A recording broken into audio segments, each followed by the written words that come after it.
welcome back to the channel. We are the Cunninghams, Andrew, and I'm Liz, and William is not at our house right now. He's with grandparents, but we are going to talk about, what are we talking about? This is your video. 2020 reflections. It's not 2020, it's 2021, but it's 2020 reflections. You gotta look back. Yeah. Reflected. Yeah, a lot of people have a lot to reflect upon. Or maybe not much, mostly just like what Netflix shows you finish. This person has come up with a lot of really cool ways to reflect, and I was like, as I was watching all these cool things that he has done, because he's very like, he's got a big brain, he's very deep, and I'm just kind of like, I'm gonna cook dinner. So I asked him to show us the cool things that he has come up with to reflect upon 2020. So take it away, babe. I'm supposed to take it away after that. Okay, so yeah, 2020 reflections. So I don't know if this is still like a cultural thing. I was talking to Liz about this earlier today, but I feel like New Year's, a lot of people are like, New Year, new you sucked in every way last year, or like you weren't what you wanted to be last year, but it's a new year, so you're a completely different person. Totally different person. Yeah, like get the gym pass. You're gonna go 3 times. It's gonna be awesome. Everybody knows whatever by the gym pass. Gyms know it. I actually feel bad for gyms this year because like, yeah, they don't get to do that this year. They're not gonna get there. Yeah. Yeah, that's not what we're doing. When we do a 2020 or any year reflection, it's just that. It's kind of a looking back at where we came from. We want to remember. We want to remember like wins that we had. We want to remember how we've grown. We want to remember trials and different things we've gone through, and like how we've changed. And so what I came up with, I literally just started just doing it, and this is what came out. It's pretty cool because it's like all ours, and it makes me feel special. But anyway, so our reflection consists of remembering, resetting, and re-engaging. So remembering is pretty simple. All we do is go through records. So like I had a couple different journals this year. I had a couple different calendars. I was kind of all over the place. Go through your phone, just pictures, just remember what happened, because I have more memory, but you don't have memory. So you're like, what on earth did we do in 2020? Yeah, so like you just go through whatever records you have, whether it be written or pictures or whatever, and just remember stuff from the year. And like I said, you'll see wins, you'll see growth, you'll see a lot of different things. The whole system is built off of that time of remembering. Anyway, part 2. So reset. Now, what happened when I did this is as I went through and I remembered all these things, I found that there was a bunch of things that came up in my mind. And what they were was they're almost like bad programming, so to speak, where it's like systems in which my brain was operating that are not true anymore. Different things, different ways I see life or think about stuff that used to be true, but aren't true now. And yet I'm still subconsciously acting as if they were true. So what I did is I went through and I started writing. Now I thought I'd have like a couple, but I literally had 6 sides of the page, so like 3 full pieces of printed paper. I wrote pretty big. Like, here's this first page, and here's another page, and here's another page. It's like, oh. Yeah, so I started out by writing just the lies that were like in my head that I was operating off of. But then what I found out was what was so powerful was to write the lies, but then the opposing truth.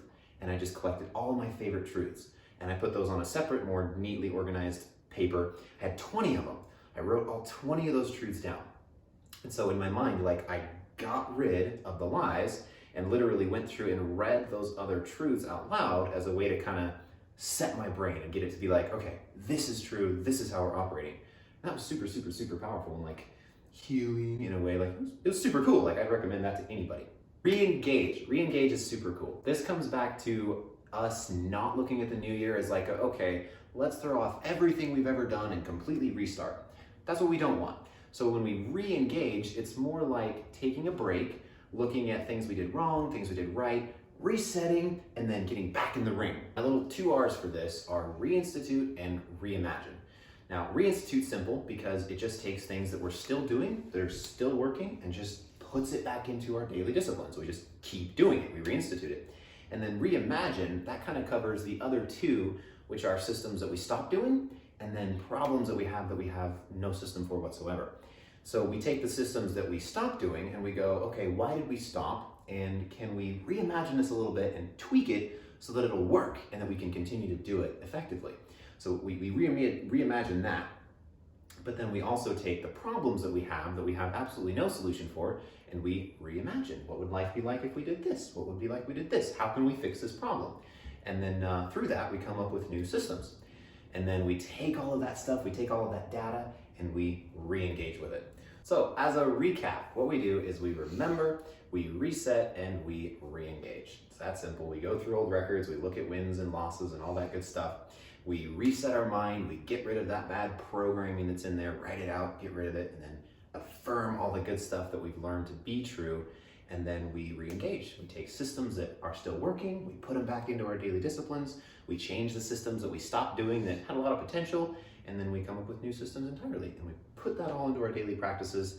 And yeah, that's what we get from our reflection. And it's super, super, dare I say, healing. Like, it's just really good for your soul. And like going back to work, I'll be twice the person I was, if not more, because I'm refreshed, you know, it's super, super good. So I would highly recommend anybody reflect on their year gone by. I hope that this video was helpful and that you can take something away from it and do some reflecting and remembering and resetting and re-engaging. And She remembered everything. It's totally not written down right there. So if this video was helpful, please like and leave a comment down below letting you know what you liked about it. It's probably gonna be the bloopers because I'm gonna have bloopers in just a second and they're gonna be great because they're gonna be great. Happy not 2020, people. We made it. So please go ahead and subscribe and we will see you in the next one. Bye! Are you gonna cut out my happy 2021? No. Okay, good. It might be just as bad as 2020, but you know, it's Never know. It's not 2020. We're so- not puking yet, so We're it's not- better than last year. Well, last time it took a couple hours. It might still happen. I feel like we woke up on the second puking. But William was I was puking. sick that night, remember? Oh, true. I got yeah. it first. And Slept on the William bathroom floor. was puking over the night, like over the ball drop, he was puking. Wasn't he like first? Yeah, he he puked on our was like- laps on the couch. Yeah. It was awesome. Yeah. It's one of those parenting moments. It was like, that's cool. It was one of those It's warm. things that were like, I hope this has nothing to do with how the rest of the year is gonna go. It did. It did. It did. I'm not John Maxwell, so I'm not gonna try. What? Okay, so I can literally say part 3, but And that is something expect that me to you cut it do. out. Yes, and then mentally reset. Oh, this is fun. This is why you have your editor in the video, even if she's not talking. This is awesome. Okay. No, yeah. Christian cussing. Ah, as we get for Christian cussing. Now I'm all lost. I'm gonna have you like writing out certain like examples, like while they're talking about what? I said editor. As a recap, what we have is remember, reset, and re-engage. And I totally just did the announcing on the Weather Channel or like the news. Look down, I don't like that. So we look at our wins, our losses, accomplishments, prayers answered, all kinds of stuff. That's super empowering and it's super You're healing. using your public speaking voice. It's like when your voice gets too animated and it gets soft and high pitched. And losses, we look at accomplishments or whatever, and we just remember that, and then it's super empowering.